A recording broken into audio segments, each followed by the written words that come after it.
All right, my clock says 6:40, so we're going to go ahead and get started. I want to first start off by thanking all of you for being here this evening in this session.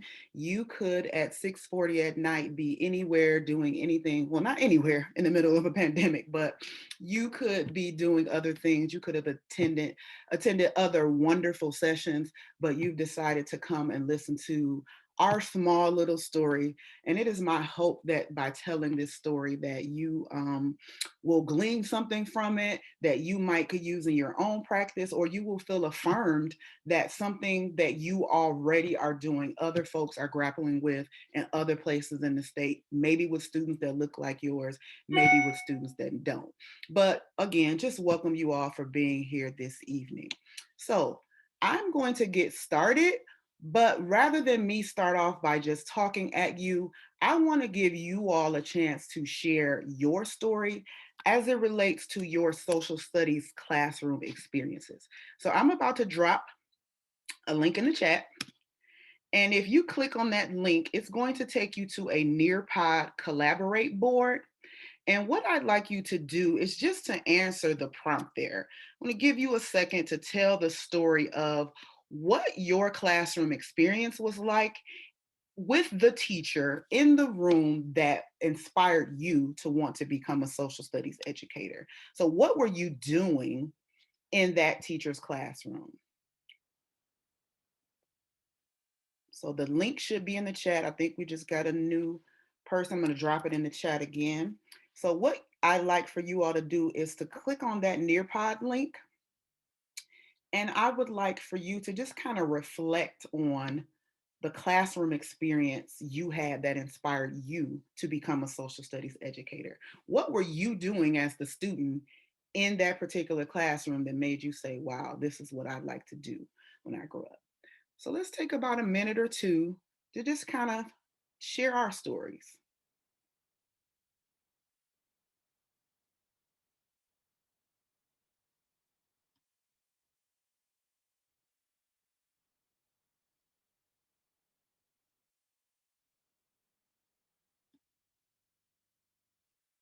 And let me know if you aren't able to get into the Nearpod link.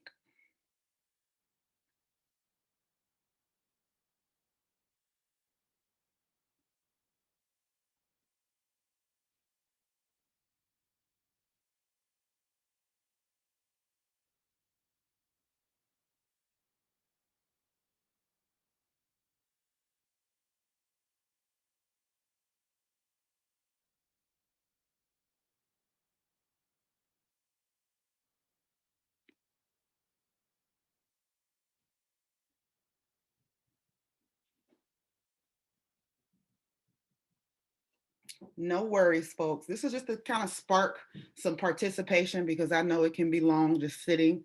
I'm going to drop it again just in case folks are finally able to get on.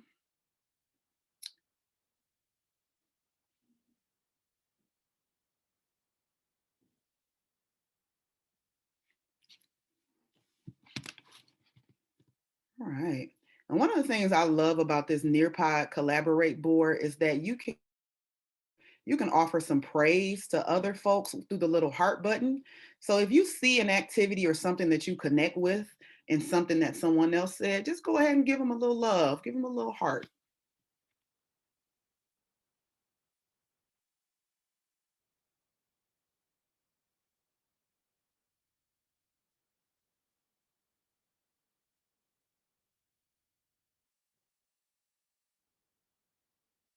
So I'm seeing a common trend. I don't know about you. We have some very gifted storytelling teachers that were a part of our social studies experiences that just, those folks just drew us in and engaged us through their ability to capture an audience. Phenomenal. We have a study abroad experience that exposed this person to some things that weren't taught in a traditional classroom. We got favorite teacher made social studies engaging with creative activities. So it's not always a social studies teacher. And English teachers, a lot of social studies teachers, take on that humanities role. I mean, English teachers, and they, give students texts that are historical, or they have a passion for that as well. So this person talked about their research, um, made them more curious because of the experience that teacher provided them. Mock trial, I'm all about it. Mock trial, introduced them some so not great parts of the US that they'd never heard of. All right.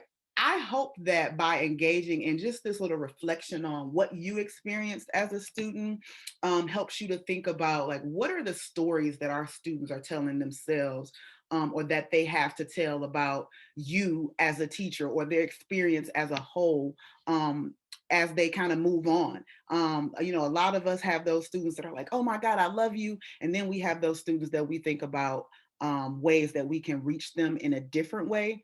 But I think that the way that we are, moving in social studies education with the C3 inquiry and the historical thinking skills, is that we want students to be able to engage in activities that build their thinking muscle, that enable them to be able to realize whatever it is they want to realize, and the ability to be able to think critically.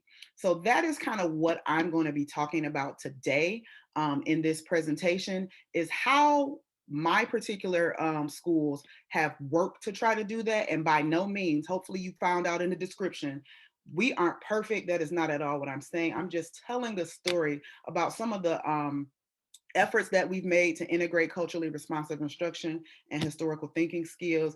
And then also just being transparent and honest about things that didn't work as we move through this, and how it kind of landed and impacted our students.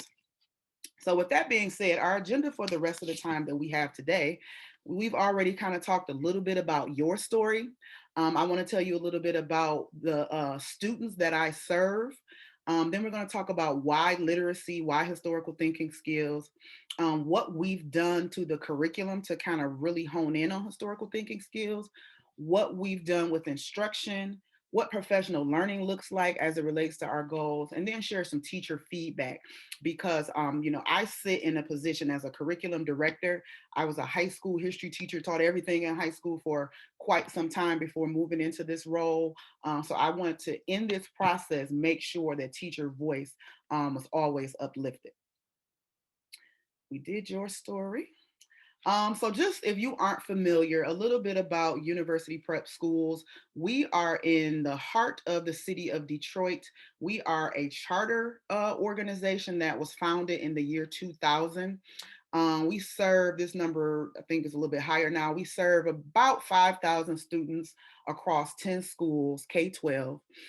We have essentially three districts in one that we all come together. So we have a number of schools that are liberal arts focused. We have three schools that have a STEM focus.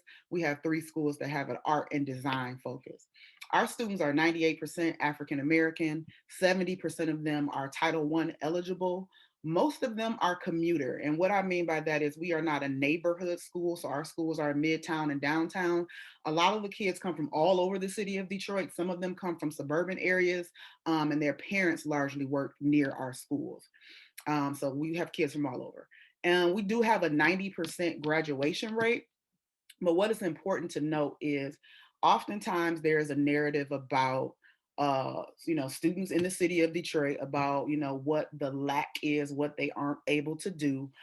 There are some real challenges to educating students in urban context. However, what I want to do is talk about, like, what are some things that we can do? What are some things that have been done to kind of change the narrative that we're constantly hearing over and over again about what students of color in urban contexts of lower socioeconomic background can do. So that's the mindset we took when we undertook this work.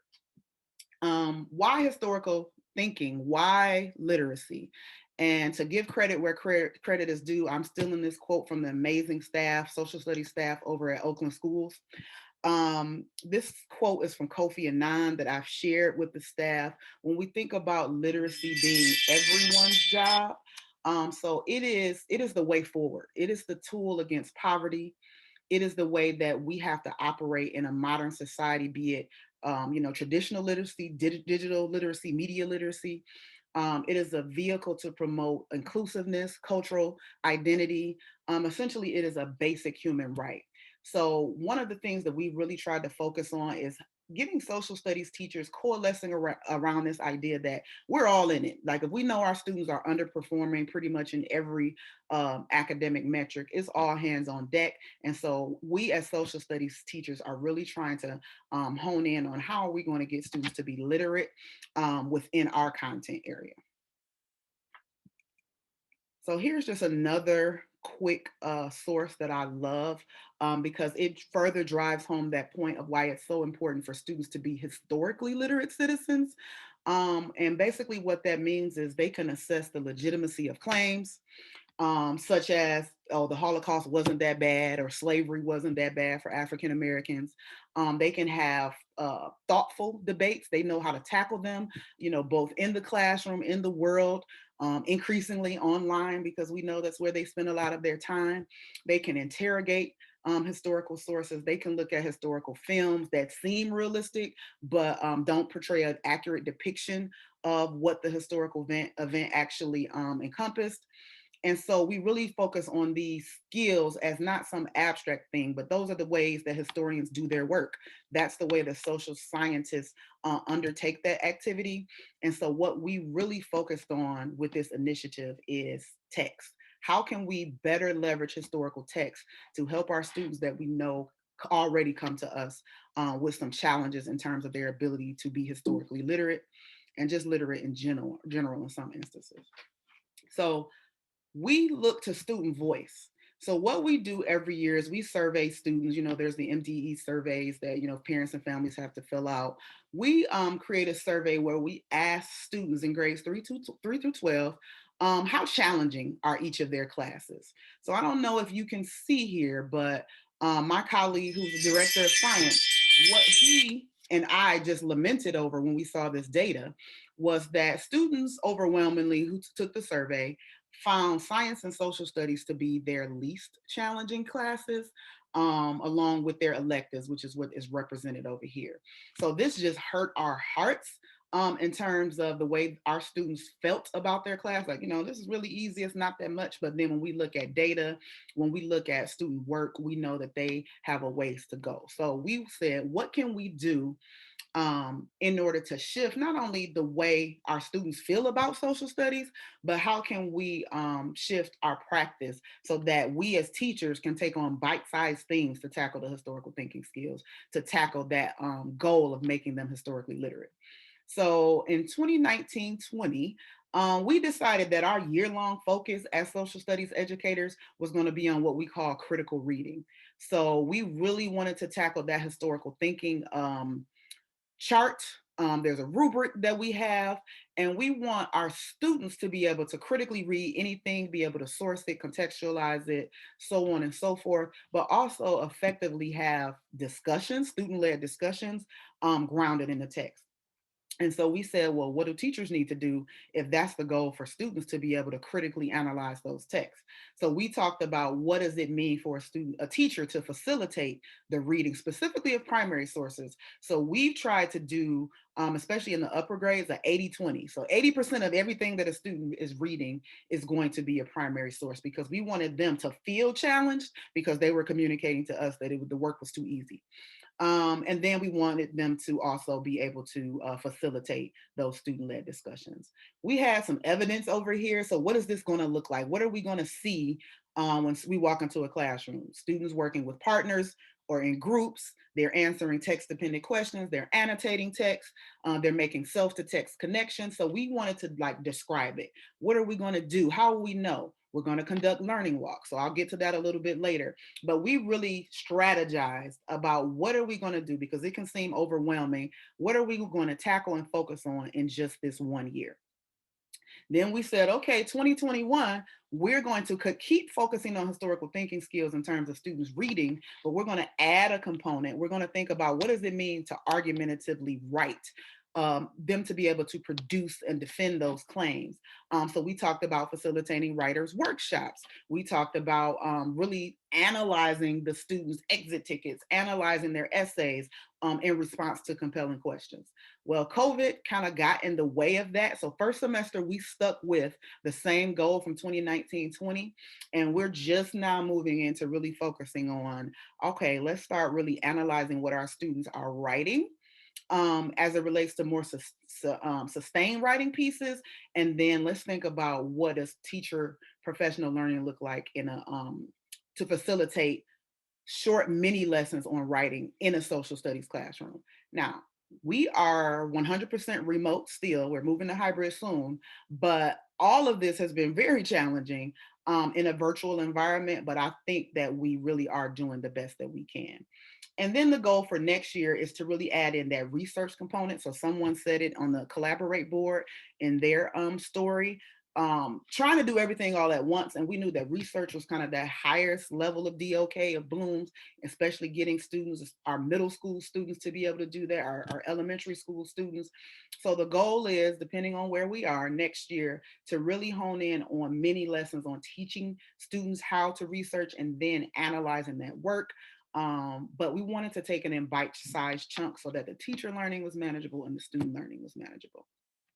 So if our goal was to bring more text, focus on the historical thinking skills, and all the while being culturally responsive to the students that we serve, we said we have to really be cognizant of what we're putting in front of them. So this was just a quote from Marzano. The single most important initiative a school or district can engage in to raise student achievement is a guaranteed and viable curriculum. So one of the things that we did, I don't know if anyone else has experienced this depending on what level you teach, but there's always this, man, my students are coming to me. I don't know what the teacher did in the previous grade level. They don't know X, Y, and Z. And a lot of that was true, especially for us, because they're, with the accountability culture, especially as it relates to Title I students, a lot more time was spent on ELA and math and social studies. I always call us the stepchildren of the content areas. So what we really advocated for was for more seat time in social studies at the elementary level. So this is uh, I think I got this from Leah Van Bale, but this is a quote from Dr. Duke from U of M. I am a literacy scholar asking the field to devote more time to science and social studies, specifically for younger students. So we were successful in advocating for that for students in K-5 to have more minutes in the elementary schedule for social studies instruction. And we implemented the MC3, Michigan Citizen Collaborative Curriculum, because there was no set curriculum that all teachers were using in the K-5 space. So we thought that that was one thing we needed to tackle.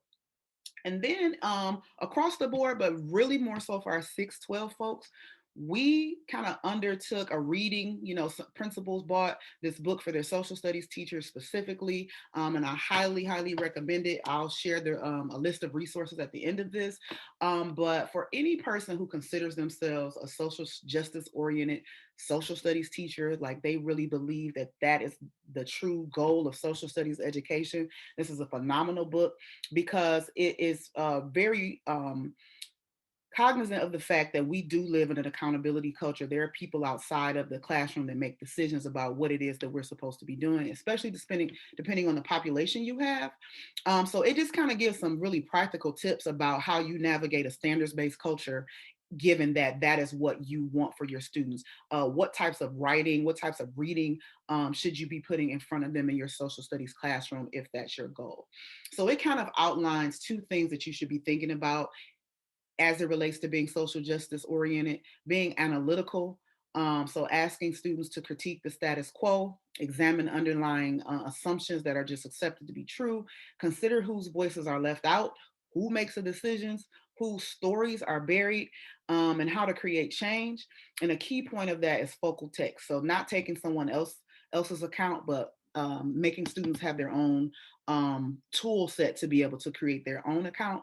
And one of the things that we became deeply committed to was prioritizing depth over breadth. So we know, depending on what content area you teach, Even though with the new, social studies standards 2019, it's a lot, especially if you teach like a world history course or a civics course that's a semester long. And there's just no way. So we said we care more about students building skills. We care more about them retaining information, because it doesn't matter if you cover it if they don't remember anything. So we just strive to intentionally go deeper with certain things rather than cover just a bunch of content standards. So, with a social justice orientation, we decided that we wanted to just uplift some of the people who might get footnoted in a traditional textbook or in a traditional curriculum. We wanted to make sure that we uplift those voices in all of our courses. So, this is just a visual depiction of some of the folks that we said we would like our students to learn about. Then we came up with some non negotiables as we're working to like reimagine curriculum for our students. We said obviously standards aren't going anywhere. We're going to align ourselves to the Michigan grade level and high school content expectations. But what we also really want to do is make sure that the text that we're putting in front of our students, or the problem posing questions that we put in front of our students, they address some form of injustice. So I won't read all that to you, but they're the isms that plague society. We want them to be able to be focusing on historical thinking skills, uh, make sure that that's ever present. Obviously, we want to implement the C3 framework, so we have decided that all units will be centered around a compelling question. Lessons are centered around supporting questions. And rather than the traditional, multiple choice test, because we know our students struggle with argumentative writing and just synthesizing ideas, we're going to have some culminating task that requires them to synthesize multiple documents across grades 6 through 12. We also heavily focus on project-based learning. So some units have some project-based tasks that has a little bit more student choice with it. Lessons must be both content and skill-based. Every lesson must have a text every time. We're not lecturing to students in the 21st century. For the entire class period, we are on a block schedule. Every lesson must end with some type of formative assessment, small group, whole group. It could be a written or an oral product, but something where students can synthesize their learning. We want students to make personal connections to current events. So that is even if you're studying, ancient world history, making sure to pose questions to students that they can see connections to today. And then we have a common template that is based off of some work from Zaretta Hammond around like the way the brain processes information. So igniting, chunking, chewing, chatting, and reviewing. And I'll provide a link to that lesson planning structure in the resources as well. So the first thing we did in professional development in 2019, before we really got students back, is to unpack the historical thinking chart. What does this mean? How could students use this? What would this look like in a lesson? How can I use this to make sure that my students are doing the heavy cognitive load rather than me? So, teachers really, annotated this, talked about it, went on a scavenger hunt. Let me find some stuff that's already out there that would be a good source based on my content expectations.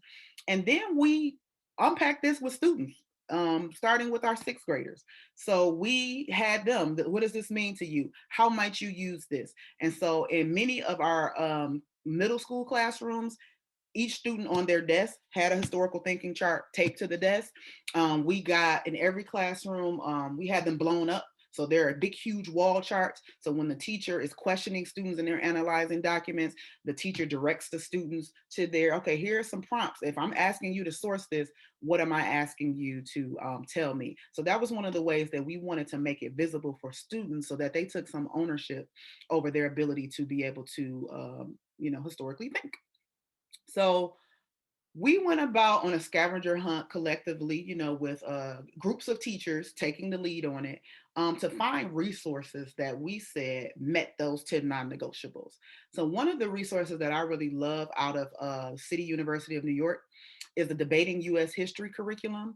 I think that it's very culturally responsive in terms of some of the questions that it asks students, the perspectives that it provides. So I just wanted to provide you an example. And this is from eighth grade U.S. history.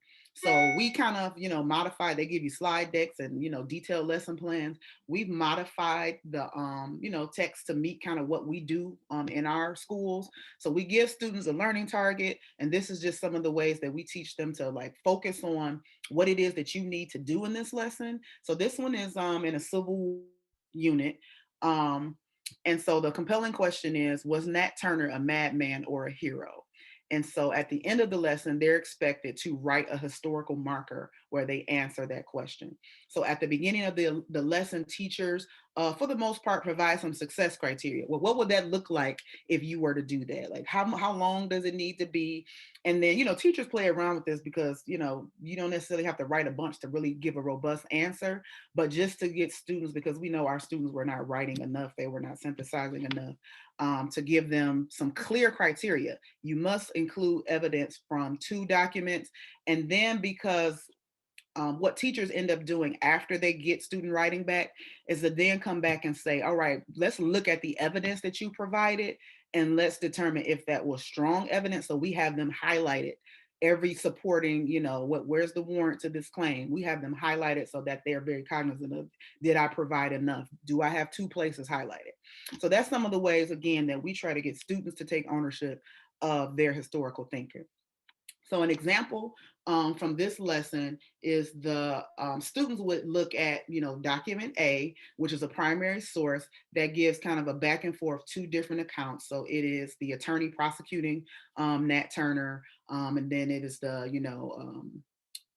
it's the prosecuting attorney kind of talking about what happened on that particular day in 1831, and then Nat Turner's own voice of him describing like what motivated him to kind of do what he did that day in Virginia.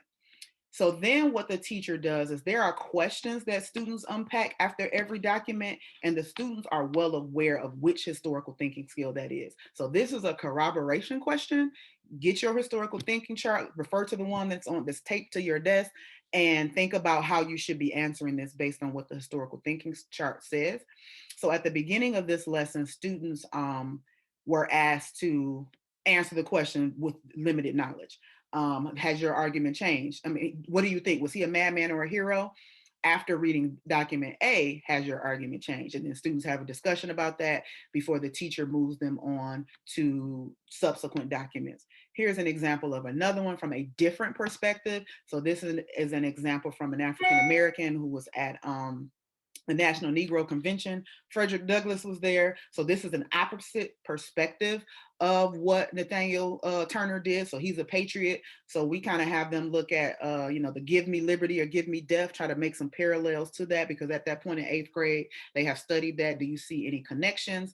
And so then they go on to their next set of historical thinking questions. So they know right away, this is close reading. According to the author, what kind of person is Nat? What proof does he provide? And then contextualization. Why does this author think that? What else was happening at the time that this article was written? How does that context help shape what he thinks? So after every document, they have 1 to 2 questions that are aligned to one of the 4 historical thinking skills. And then in this lesson, there was an exit ticket where they had to synthesize it and bring it all together. You have been commissioned by the State of Virginia Historical Society to write this historical marker. Your task is to write the text that describes your interpretation of Nat Turner and his actions. It should take into account the specific actions involved in the event with evidence from at least 2 documents. Highlight that evidence in your response. So this is an example of the way that we've tried to kind of blend the cultural responsiveness piece, the social justice orientation piece, the multiple perspectives along with the historical thinking skills. Some of the things that we've done as it relates to instruction specifically, because we know that if you put a complex text like any of the ones that I just displayed on the screen in front of 8th graders and in front of 11th graders, depending on the students that you teach, they will have challenge. So this is a protocol that also comes out of New York.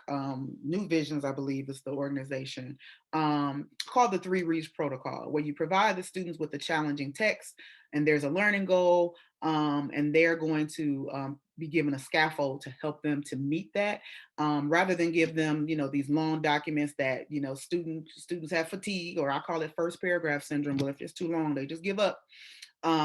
You provide them a chunked version of that text and then have them read the same text 3 times. This is a similar protocol to what some ELA teachers do, but this one has been adapted specifically for social studies.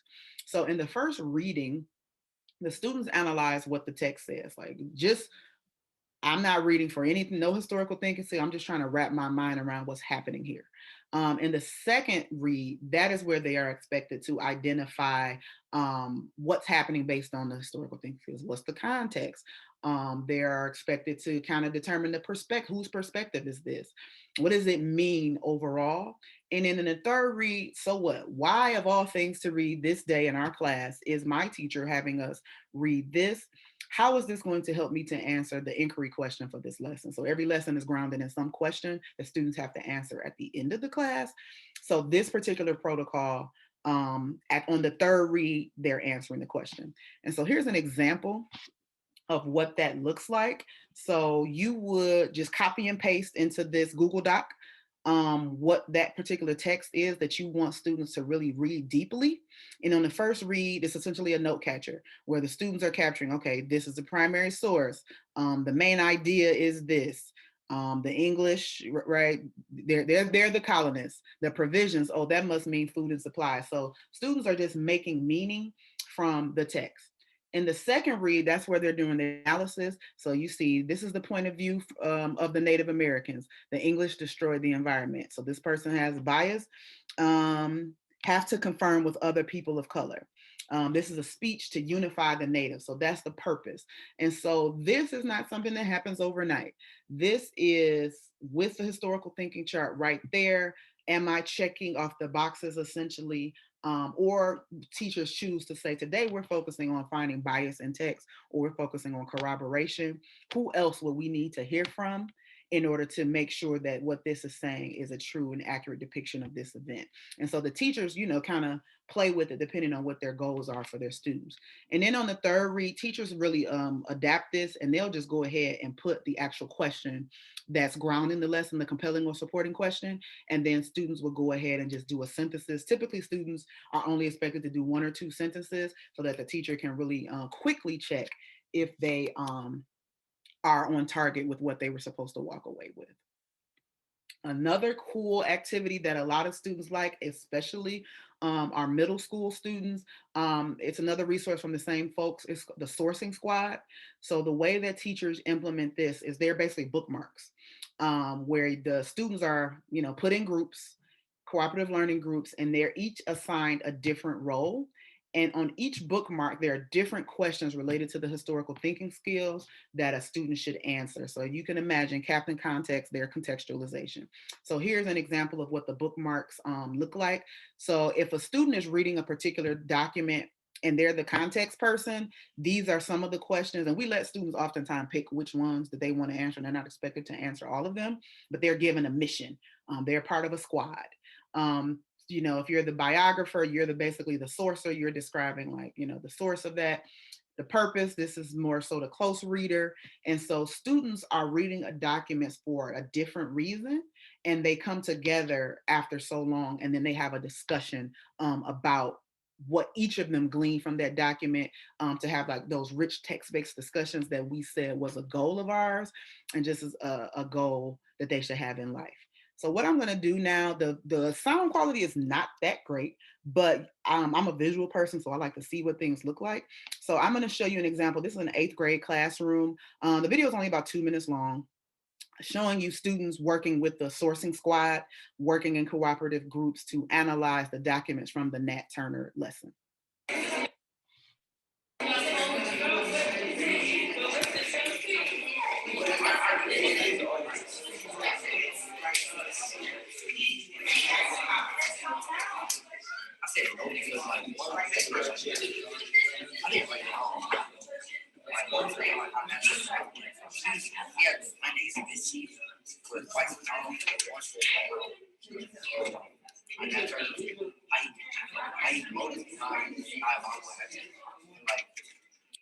They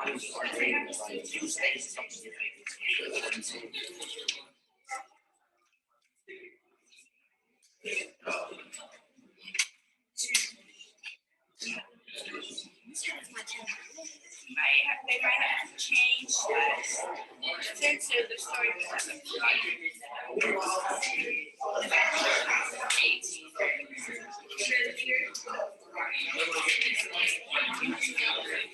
By the South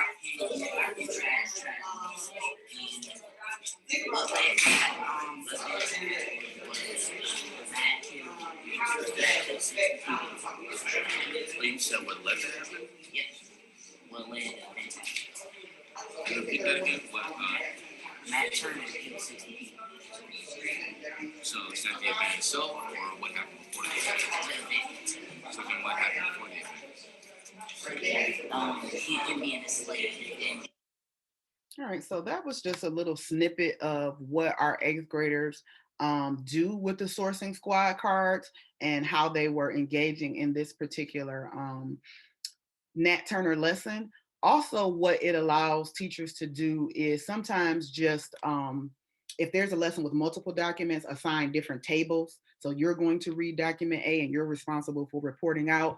Different people have different roles, and there's like some reciprocal teaching that happens where the students are responsible for teaching one another the content of that particular document and what, the most important takeaways were from that document. We don't want to watch it again. So what we know, so obviously there are no masks, there's no social distancing. That was pre-pandemic. We have still been focusing on continuing with the same goal in the remote setting. And so what I'm going to show you now is an example of a teacher just kind of setting up the lesson in the way that students know that they are to answer a question and they are to think deeply about the text. So this is an 11th grade world history class, and this is just about 2 minutes. About issues and topics, and those skills are important regardless of what you teach or what you learn, what class you're in, or whatever you decide to do in life. So if you go to a 2-year school, 4-year school, trade school, just go to work, you're going to have to be able to speak effectively. You're going to have to be able to write effectively. You're going to have to be able to listen, and you're going to have to be able to read. So that's why we do what we do. Ultimately, the question we're trying to answer is, why did some societies emerge with more power and others with less? And so, just like we're talking about here, America is this quote-unquote nation. You have other countries who weren't afforded the same opportunities to develop the same way. So my question for you guys is, what does the word emerge mean based on your knowledge?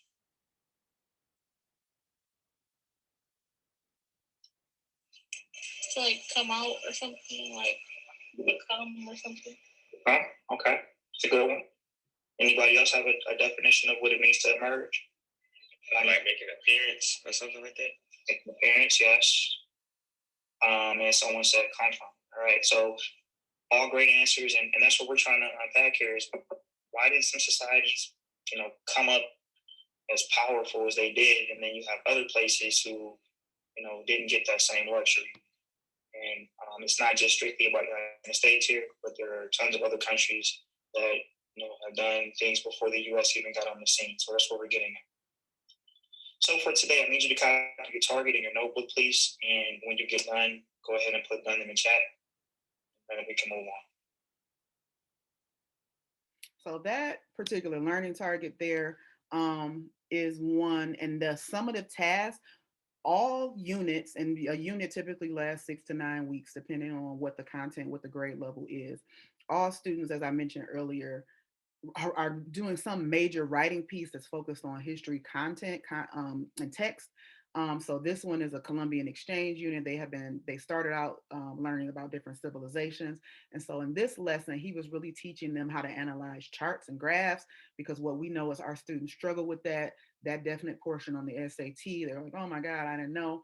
So in this lesson, he just showed them different perspectives of like the numbers of the clearing of Native Americans, the genocide, different numbers, and had them to interpret, make a claim at the end kind of about that, interpret those things. And a lot of what they use are the texts from the World History for Us All curriculum, that's free and open source as well.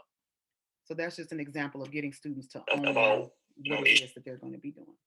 So we really focus on heavy on collaboration, bringing teachers together across different schools, because we don't want people to be in silos. We oftentimes have very young teachers who come to us, who don't have much experience, and so we really try to match those teachers up with mentors.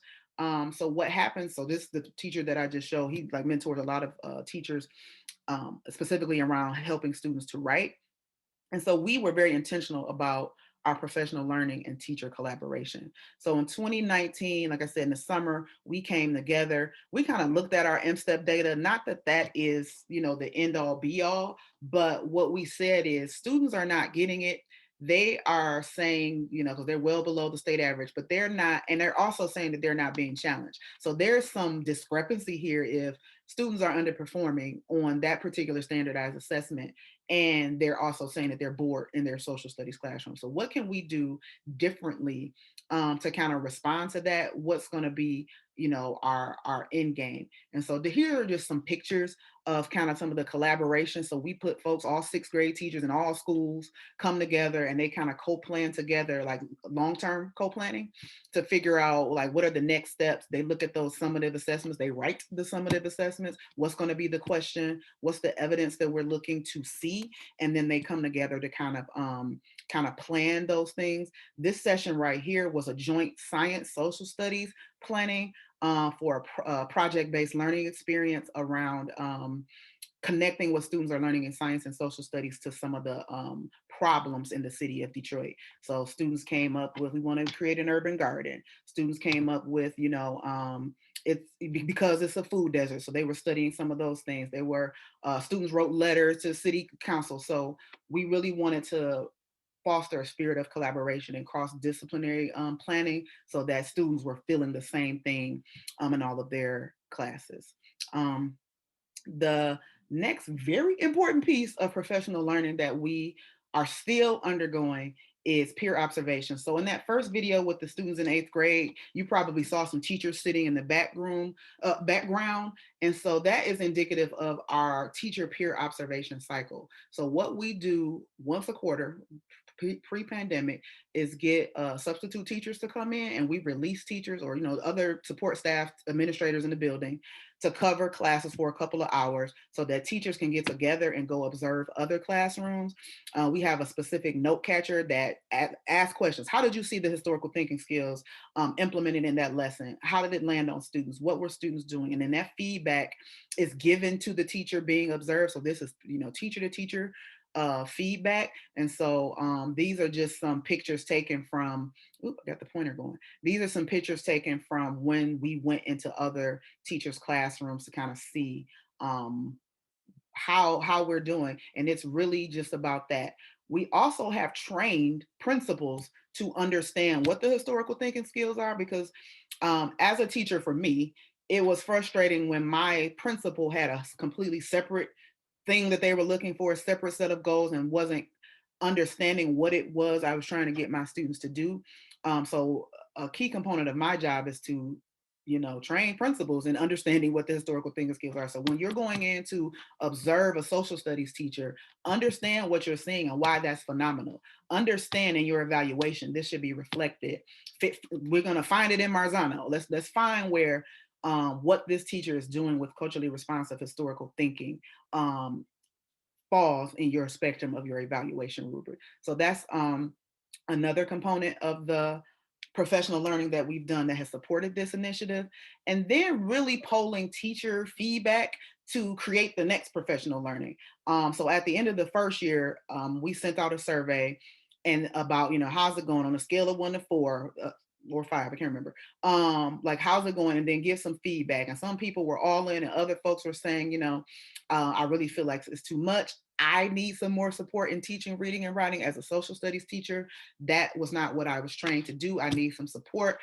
Teachers indicated they feel like they were losing some autonomy in that, everybody is going in this same direction. So those were things that we had to come back, address, and acknowledge teachers' voice in terms of how they were feeling about this initiative, so that people were not feeling alienated. You're never going to get everybody to be on board all the time, but just coming back and saying, hey, this is the feedback, this is what I heard, what can we collectively do so that you don't feel the way you feel if it's a negative feeling. So this is a flip grid that I'm just going to show you really quick, 2 minutes, from a teacher who was a pilot teacher. So 2018-19, let's try these units from this debating U.S. History curriculum. She was a first year teacher then. And so this is just her kind of talking about her experience with that curriculum and teaching historical thinking skills. Hi, my name is Kelly Sullivan. I am a U.S. history teacher of 9th grade at University Prep Academy High School. I have been utilizing and leveraging the curriculum that we have had in place for U.S. history for the last 3 years, and I find enjoyment and excitement in that. And part of that comes from the fact that our curriculum is based really heavily on primary source documents, which oftentimes are very text-rich or dense. So sometimes even as adults, they're hard to process through. So I'm really glad that we also use historical thinking skills in order to help apply not only the understanding of the concepts that are standards based, but also to help encourage and create more civically minded critical thinkers that can apply the historical context of a document, or be able to take a situation in history and pull the lessons that need to be learned through close reading skills and sourcing, to be able to understand the world around them better, and in turn make a better future and world for the rest of us to live in. I'm able to see this in a day-to-day interaction, even though we're virtual, as well as when I was in person. A lot of this comes through student advocacy, either for ideas that they've always understood might have been unfair, but now they have the language and the skills in order to articulate why that is so and why the society needs to be better, as well as with improved writing skills and communication of different thoughts and ideas from both sides of an issue or historical event that shows true understanding and application of history to their everyday lives. Well, that's just one teacher who came in at the very beginning of this, and she's been doing it for 3 years. It takes what we found is that it takes a couple of years for teachers to really get comfortable with it. It's not going to be, great overnight. It's still not perfect, but I think teachers are starting to see how it's landing on students, because now students are doing more and teachers are doing less. It's very common to come in and see like cooperative learning tables like that. So there's just some of the other feedback that teachers have said about high expectations, high engagement once they started to use the resources that we've collectively put together. I'm about to drop in the chat a link to some of these things that I've talked about. I'm sure some of you all are probably familiar with Bruce Lesch's book. We started with that, I want to say in 2017, 18, having teachers kind of navigate, go through that and think about what does it mean to teach the historical thinking skills. It gives some great examples of how to do that with actual text. And then again, I'd highly recommend, the lead author is Agarwal. Highly recommend that book for people who are really trying to like balance all of the things that come at us as social studies educators. And then links to the curriculum pieces that we use. Definitely use the SHIG, Reading Like a Historian, and then the full protocol for the 3 reads, and then copies of those sourcing squad cards. I want to thank you all for attending. I only have about 2 minutes left, but if anyone has a question that you like to ask, or if you just want to reach out to me via email, that is perfectly fine as well.